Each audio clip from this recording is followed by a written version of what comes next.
Inclure les jeunes dans les futurs projets de la principauté, mieux connaître leurs besoins et les impliquer davantage dans la vie de la municipalité, tel est l'objectif de la mairie. Et pour la troisième fois, depuis le lancement en 2015 de cette édition, Georges Marsan et ses adjoints ont écouté avec beaucoup d'attention les différents projets émis par les collégiens.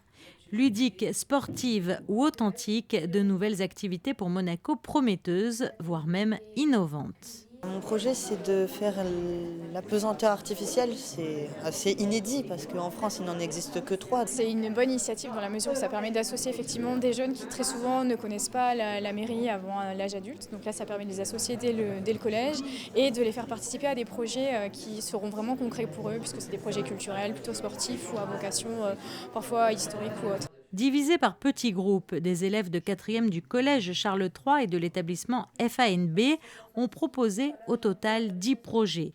Des activités ludiques certes, mais aussi historiques, patrimoniales ou intergénérationnelles, comme par exemple des chasses au trésor géantes, dont une intitulée Sur les pas de Malizia, ou encore un projet qui permettrait, le temps d'une journée, de rapprocher les générations entre elles. Dans mon projet, ce qui me plaît vachement, c'est en fait de faire découvrir aux touristes Monaco d'une autre façon et que ce soit d'une façon ludique, faire apprendre en s'amusant et que ça plaise et aussi que ça soit pas que pour les touristes, que ça soit pour les jeunes ou peut-être pour les plus âgés et pour leur faire découvrir Monaco. Mon projet, c'est surtout de rapprocher les générations et vu que je sais que moi j'aime bien rester avec mes grands-parents, etc., je trouve que c'est intéressant d'aller voir des personnes âgées qui n'ont pas forcément de petits-enfants ou de familles proches. Donc comment on pourrait les aider, etc. Et je trouve que c'est pas mal. On a eu beaucoup de projets très intéressants, très pertinents, qui correspondaient, je pense, aux besoins de la jeunesse, a fortiori, puisque ce sont eux qui les soumettent, et qui correspondent aussi aux prérogatives de la mairie. Donc on va prendre le temps de réfléchir pour pouvoir aussi avec eux comment affiner les projets, et je pense que ça aboutira sur de belles réalisations.